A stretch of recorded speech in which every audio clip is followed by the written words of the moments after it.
We talk about two fantastic single owner sales, which are coming up here at Zacke in Vienna. Both no reserve, both with their dedicated print catalog and a subsequent online sale, all no reserve. The first one is the collection of Jürgen Illum Ruben from Copenhagen, and it's on September 10. And the second one is Professor Gert Chesi, the founder of the museum Haus der Völker. The sale is on September 11. And now we talk about the world of Gert Chesi. How did the world of Gert Chesi come to us? Well, this is actually started with Gert Merceder's sale, which we had earlier this year in March. A beautiful collection, a golden gavel sale. Yeah. Was the Gerhard Mercader sale. And Gert Mercader is a photographer, and so is Gert Chesi.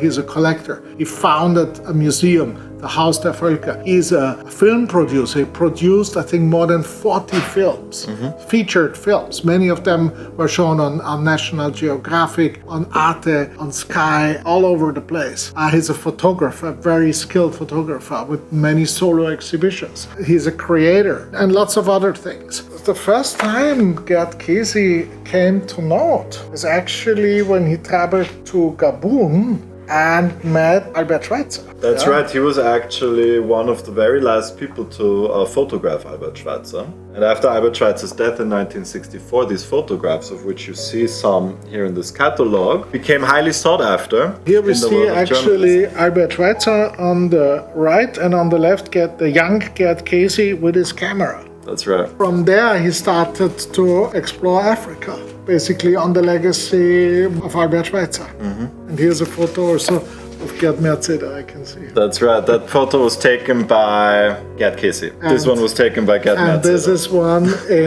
shot in Sulawesi from Gert Chesi, and this is taken by Gert Mercader. And this is his private collection. And there's some very, very powerful pieces. Published a book about Knox culture. I think the one book there is about Knox culture that is really quintessential. Several of the pieces in here are actually also in the book. Gert Mercader said to Gert Chesi that if he's ever considering starting to sell his private collection, he should talk to us. That's what happened. And I took a plane to Innsbruck.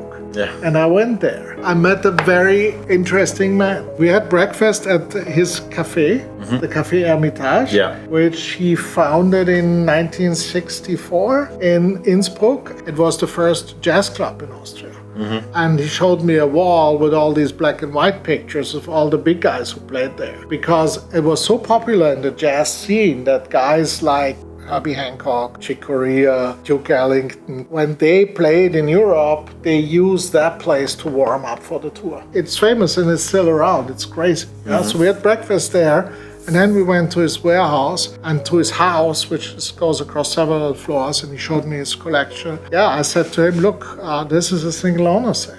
There's no question about it. And the reason for that is because there's so many different cultures that are in this sale. Wherever Gert, Professor Chesi, has filmed and has done his photography work in the Sahara Plains, in the Central Africa, on the western coast of Africa, in Thailand, in Malaysia, pieces from all these places are in here. And then there's another thing. He also documented extensively on Central African voodoo cult, Togo mostly. Pieces from notable modern artists like Adi Makoko, for instance, are in there. And some of his followers like Akwali Kossi, which is actually not a follower, he was like the first really noted voodoo artist there is, Akwali Kossi. And then, of course, Dominic Zinkbe and Leon Pollux. So there is quite a few contemporary African artists in there as well.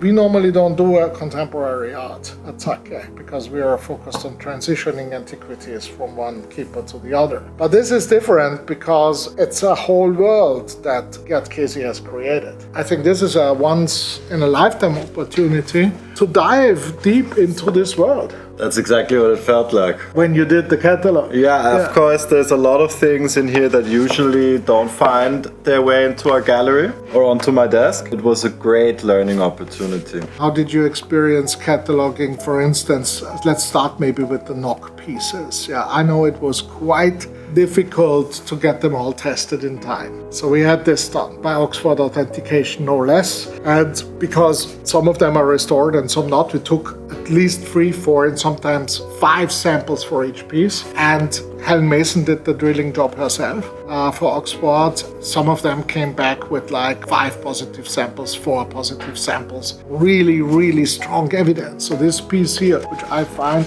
absolutely spectacular. This is 2,500 years old. So how was it cataloging them? Did you find a lot of good comparisons? Well, there's not so many at auction, but there are a few museum pieces, and one thing we found is that many of these Nog figures in the printed section are really exemplary. They compare extremely well. They are strong in the iconography. And some have paperwork from Omotozo Eloyemi, like this one here, lot number 5, where it basically says that it was legally exported. That's absolutely right. And Dr. Omotozo Eloyemi, who lived from 1939 to 2006, he was actually killed. That's what Professor Chesi told me. He met him actually, apparently 1 or 2 days before he was murdered by looters because he refused to give away export certificates. It's a sad story, but these pieces here, because their history with the museum, many of the other Nog pieces from Gert Chesi are now in the Haus der Völker, in the museum he founded. Yeah? And then he goes over to Benin. Yeah? And the Benin we have, so some of these have very good provenance coming from Galerie Walu. And there's the mudfish stool, which also comes with documentation from the National Commissions for Museums and Monuments. Compares extremely well, has a scientific analysis report as well. Yeah, most of them have old lab reports from the 1990s when they were acquired, but I think this one is particularly compelling. You can really see the documentation is strong on these pieces. So this is again with a license from Omotozo Eloyemi and the National Monuments Commission, and then it has obviously Galerie Walu provenance, and it has also authentication, dates it to about roughly 500 years. Oh, it has a thermoluminescence test. Okay, this is bulletproof. So there's a lot of Benin pieces in there, and then we're moving on to lots of other cultures. So there's Yoruba here. Some more Nigeria. And then we have here a prestige chair from the atelier of Olovo of Ise, early 20th century. Yeah, so the Olovo of Ise passed away in 1938. It's very similar to one piece in the museum that is attributed to him. Okay, that's the one that is in the Detroit Institute of Arts. Yeah. This is absolute. This is one of my absolute favorites. We had a similar one from Gerd Merzeder. Yeah. That had a C14, I believe. This one doesn't, but can be done. But this one seems to be possibly much later, 17th to mid-20th century. So we left that wide open. But this is the same dating that the Metropolitan did for a very similar figure. And I think when you do what the Metropolitan Museum does in terms of dating, you cannot be wrong. And then there is some Baule pieces here. Now we're getting to Ivory Coast. Some really nice Baule pieces, and you put them late 19th to mid-20th or early 20th century. Or this one here is dated as 20th century. This is Guinea-Bissau. Okay, very nice one also. And it keeps going across a lot of cultures here. And then now we get to Togo. We get to Togo, and this is the voodoo cult. And what's the story of these dancing skeletons? Are they dancing? I'm not so sure. To me, it looks more like they are conjoined. It's the conjoined twins. I see it here. Yeah. So there is a specimen here at the Martin Luther University, which pretty much shows what this is about. And I think if we see it next to each other in the video, it's pretty clear what this is. I mean, what's very interesting is that this not this everybody's region... taste. Go ahead. It needs to be preserved as well as part of human culture. What's interesting about this particular is that this region has some of the highest incidence of conjoined births. All right, and then there is this piece here. We see the artist Bature, who carved this piece. He carved a few other pieces in the sale as well. And here he is consecrating this statue. Gert Chesi picked this up, I believe, 20 years later. The person who originally commissioned it did not pay for it, never picked it up, and it was just lying there, and Gert Chesi decided he would buy it from Bature. So, wait a minute. When I have a Buddhist statue from Nepal, with an inscription that it was commissioned in 1638. I think they only We don't know whether it was ever paid for. I think they only write those after payment has been received.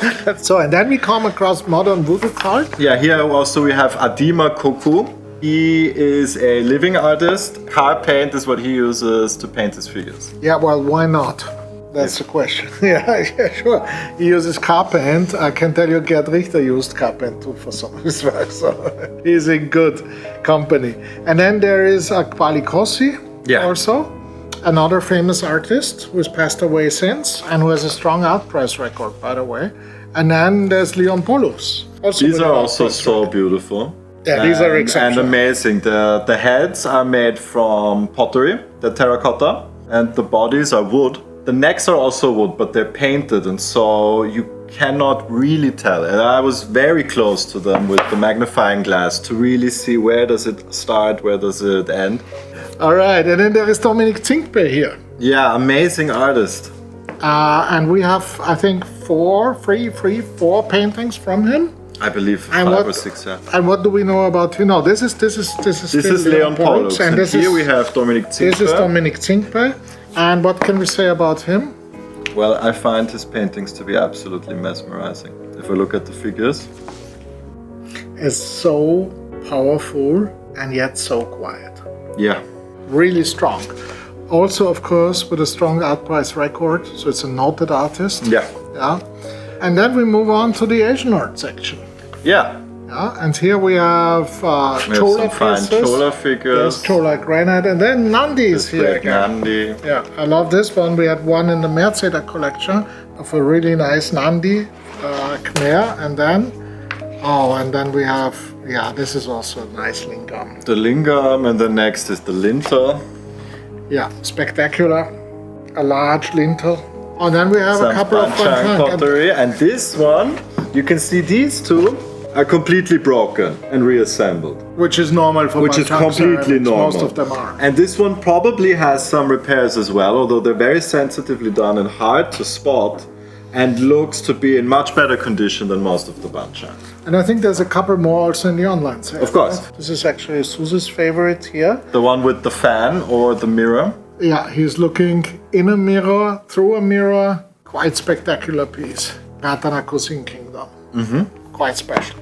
We have a few more Buddhist statues, and then there's another. This one is very good. Yeah, this is an early Burmese one. And a published piece. And eventually we're moving on. This is a quite spectacular. It's Burmese.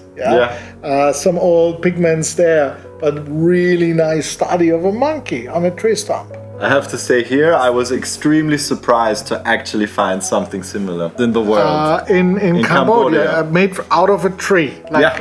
Pretty much exactly the same thing. Only that here you have 5 monkeys. We have a single monkey who has escaped from Cambodia all the way to Austria. After the tribal art section comes a very nice large Chinese stone Buddha. Yeah, this is of course Liao, centimeters. late Tang to Liao. And then eventually Japanese works of art. This pair is so amazing. Well, they're quite large at 62 centimeters. The pair, it's Samantabhadra and Manjushri, also known as Fugen and Monju Bosatsu. They're early Edo period.